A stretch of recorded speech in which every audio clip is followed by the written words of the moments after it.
بسم اللہ الرحمن الرحیم۔ آج کی اس ویڈیو میں 15 ایسے مقامات آپ کو بتانے جا رہا ہوں جس میں آپ دعا مانگے اللہ سے آپ کی دعا ضرور قبول ہوگی۔ 15 وہ مقامات جن میں اللہ تبارک و تعالی دعا مانگنے والوں کی دعائیں قبول فرماتے ہیں، وہ 15 مقامات آپ کو بتانے جا رہا ہوں۔ دیکھیے، بہت سے لوگوں کی شکایتیں ہوتی ہیں کہ ہماری دعائیں قبول نہیں ہوتی ہے۔ او بھائی، دعائیں کیسے قبول ہوں گی؟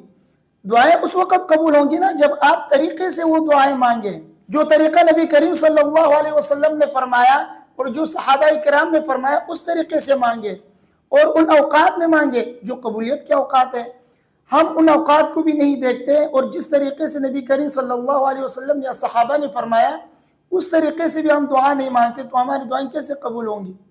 دیکھیے، حضرت عمر رضی اللہ تعالی عنہ فرماتے ہیں کہ ان الدعاء موقوف بین السماء والارض لا يصعد منها شيء حتى تصلي على نبيك او كما قال صلی اللہ علیہ وسلم۔ حضرت عمر رضی اللہ تعالی عنہ کی حدیث ہے، فرماتے ہیں کہ دعا آسمان اور زمین کے درمیان لٹکی ہوئی ہوتی ہے، موقوف رہتی ہے، اوپر نہیں چڑھتی جب تک آپ اپنے نبی کریم صلی اللہ علیہ وسلم کے اوپر آپ درود نہ پڑھیں۔ جب آپ اپنے پیارے نبی کے اوپر درود پڑھیں گے تو آپ کی دعا اوپر چڑھے گی۔ تو دیکھیے، طریقہ بیان کیا ہے، لیکن کوئی بھی دعا مانگتے وقت اول و آخر درود نہیں پڑھتا، ڈائریکٹ اللہ سے اپنی دعائیں مانگتا رہتا ہے۔ دعا کرتے رہیے، آپ کی دعائیں اللہ ضرور قبول فرمائیں گے۔ ایسی کوئی دعا نہیں ہے جو رد ہوتی ہو، سارے کی سارے مومن کی دعائیں قبول ہوتی ہے، بشرطے کہ ہم جلد بازی نہ کریں۔ ہم یہ نہ کہیں کہ ہم دعائیں مانگ رہے ہیں لیکن ہماری دعائیں قبول نہیں ہو رہی ہے۔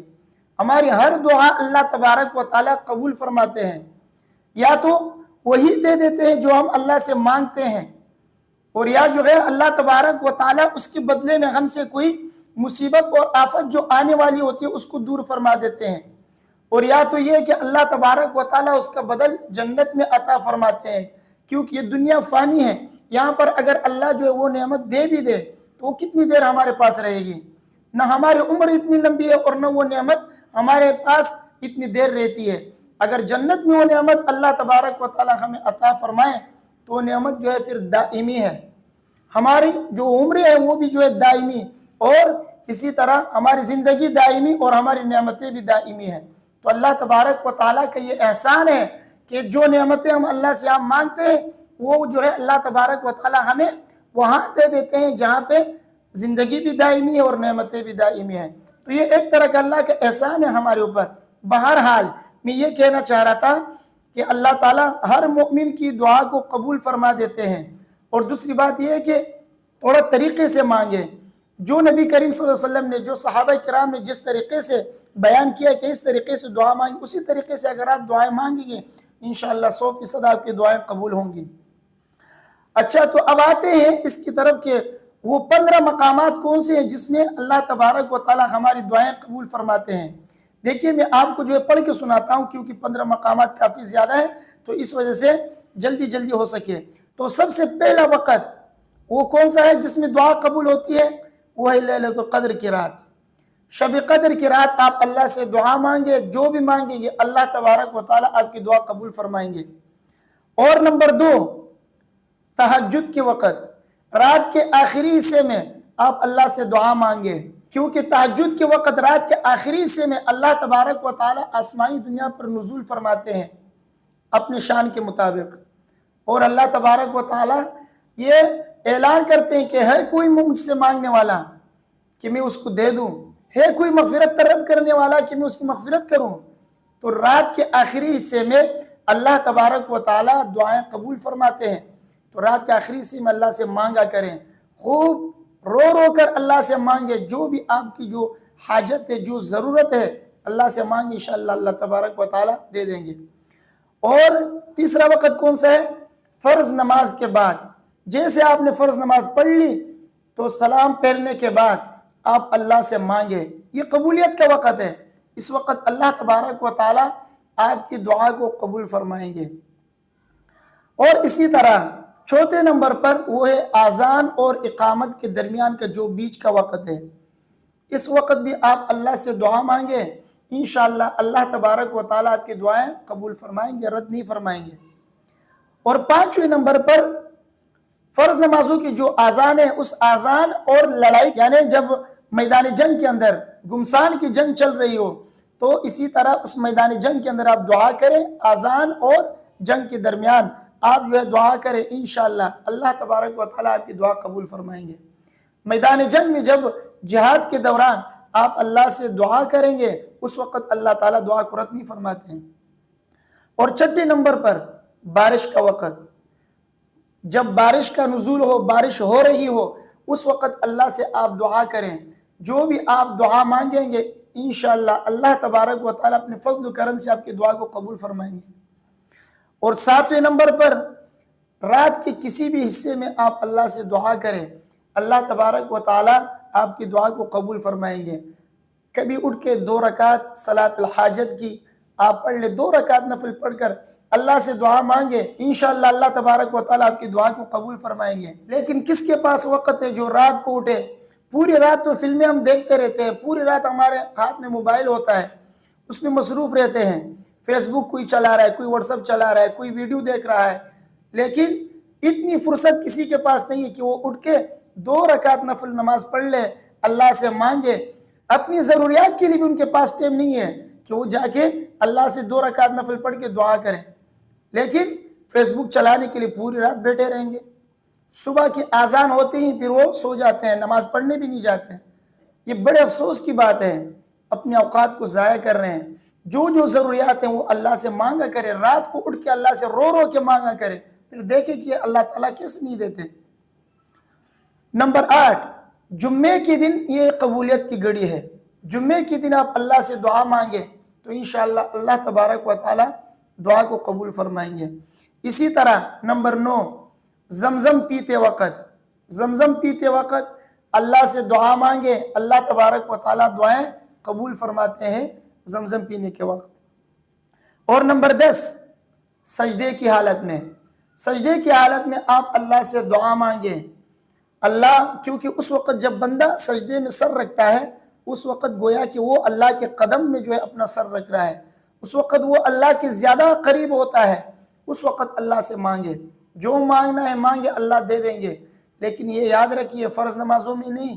اگر آپ نے فرض نمازوں کے اندر اور اسی طرح نوافل کے اندر اپنی زبان میں اگر آپ نے دعائیں مانگی تو آپ کی نماز نہیں ہوگی۔ نوافل میں آپ عربی زبان میں سجدے کی حالت میں آپ دعائیں مانگ سکتے ہیں، لیکن فرائض میں نہ مانگیں۔ نوافل میں عربی میں مانگ سکتے ہیں، وہ بھی دعائیں معصورہ جو ہے وہ پڑھ لیا کریں، لیکن نماز سے باہر اگر آپ سجدے کی حالت میں اللہ سے مانگیں گے تو اس وقت آپ کی دعا زیادہ قبول ہوگی، کیونکہ آپ اللہ کے زیادہ قریب ہوتے ہیں اس وقت۔ نمبر 11، جب مرغا آزان دے، اس کی آزان سنتے وقت آپ اللہ سے دعا مانگے۔ اس وقت بھی مرغا صبح سویرے جو آزان دیتا ہے اس وقت آزان دیتے وقت آپ اللہ سے جو ہے دعا مانگے، انشاءاللہ آپ کی دعا اس وقت قبول ہوگی، رد نہیں ہوتی۔ اسی طرح نمبر 12، لا الہ الا انت سبحانک انی کنت من الظالمین، یہ تسبیح پڑھ لیں اور اس کے بعد اللہ سے دعا مانگیں، اللہ تبارک و تعالیٰ آپ کی دعا کو قبول فرمائیں گے۔ اور نمبر 13، مصیبت میں جب کوئی شخص پڑ جائے، مصیبت میں پڑھنے کے بعد انا للہ و انا الیہ راجعون پڑھے، اس کے بعد پھر یہ پڑھے اللہم اجرنی فی مصیبتی واخلف لی خیرا منہا۔ تو اس دعا کے پڑھنے کے بعد پھر اللہ سے دعا مانگے، انشاءاللہ اس کی بھی دعا قبول ہوگی۔ ویسے بھی کوئی شخص جو مصیبت کی حالت میں ہو، جس کے اوپر پریشانی ہو، جو غمزدہ ہو، تو اس کی دعا قبول ہوتی ہے، بیمار کی دعا قبول ہوتی ہے۔ تو پریشانی کی حالت میں، مصیبت کی حالت میں دعا مانگے، یہ دعا پڑھ کر انشاءاللہ آپ کی دعا قبول ہوگی۔ اور اسی طرح نمبر 14، جب میت کی روح نکل رہی ہو نا، اس کے بعد جب لوگ دعائیں کرتے ہیں اس کے لیے یا اپنے لیے تو اس کی دعا قبول ہوتی ہے۔ میت کی روح نکلنے کے بعد تو جو دعا مانگے اس وقت دعا قبول ہوتی ہے۔ نمبر 15، بیمار آدمی کی دعا قبول ہوتی ہے۔ بیماری کی حالت میں جو بھی شخص اللہ سے دعا مانگے تو اس کی دعا قبول ہوگی۔ اسی طرح جب آپ کسی کی عیادت کے لیے جاتے ہیں، بیمار پرسی کے لیے جاتے ہیں، جب اس بھائی کی آپ بیمار پرسی کرتے ہیں تو اس وقت آپ اس سے کہیں کہ ہمارے لیے دعا کیجئے، تو انشاءاللہ وہ جو دعا کرے گا نا اس کی دعا رد نہیں ہوگی، اس کی دعا آپ کے حق میں قبول ہوگی۔ تو اس لیے جب آپ بیمار پرسی کے لیے جایا کریں، اور ویسے بھی سنت ہے جانا، آپ جایا کریں۔ جب کوئی اپنا دوست ہو، رشتہ دار ہو، یا کوئی بھی ویسے مسلمان بھائی ہو اگر بیمار ہے تو آپ اس کی عیادت کے لیے جائیں، ان کے حق میں بھی دعا کریں، ایک طرح کا اس کو تسلی حاصل ہوتی ہے، اور ان سے بھی اپنے حق میں دعا کروائیں، ان سے بھی اپنے لیے دعا کروائیں، انشاءاللہ اس کی دعا رد نہیں ہوگی، اس کی دعا قبول ہوتی ہے۔ اور اگر آپ خود بھی کبھی خدا نخواستہ بیمار ہو تو اپنے لیے دعا کریں بیماری کی حالت میں، انشاءاللہ آپ کی دعا قبول ہوگی۔ تو یہ 15 وہ مقامات ہیں جس میں قبولیت کی گھڑی ہے، جس میں دعا قبول ہوتی ہے، رد نہیں ہوتی ہے۔ ان 15 مقامات کے علاوہ اور بھی ایسے مقامات ہیں جس میں دعائیں قبول ہوتی ہے۔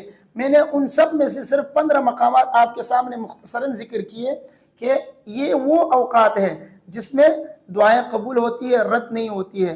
ویسے میں نے آپ سے پہلے بھی کہا کہ دعا ہر مومن کی قبول ہوتی ہے، آپ پریشان نہ ہو، دعائیں مانگتے جائیں۔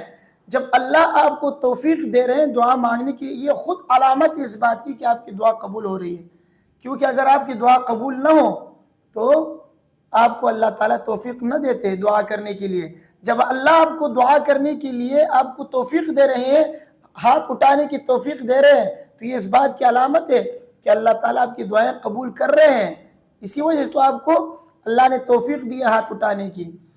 مجھے امید ہے کہ میری باتیں آپ کے سمجھ میں آ گئی ہوں گی۔ تو ان اوقات میں اللہ سے دعا مانگا کریں، اور میرے لیے بھی دعائیں کریں، اپنے لیے بھی دعائیں کریں، والدین کے لیے دعائیں کریں، مرحومین کے لیے دعائیں کریں۔ اللہ تعالیٰ ہم سب کے گناہوں کی بخشش فرمائے، اللہ تعالیٰ ہم سب کو کامیاب فرمائے، اور اللہ تعالیٰ برائیوں سے دور رہنے کی توفیق عطا فرمائے، اور شیاطین سے، ہماری ظالموں سے، حاسدوں سے ہم سب کی حفاظت فرمائے۔ اللہ تعالیٰ ہم سب کو نیک اعمال کرنے کی توفیق عطا فرمائے۔ ویڈیو زیادہ لمبی ہو جائے گی، اس لیے آپ حضرات سے دعاؤں کی درخواست ہے، ویڈیو کو اپنے دوستوں کے ساتھ لازمی شیئر کیجئے، مجھے اپنے دعاؤں میں یاد رکھیے۔ السلام علیکم ورحمۃ اللہ۔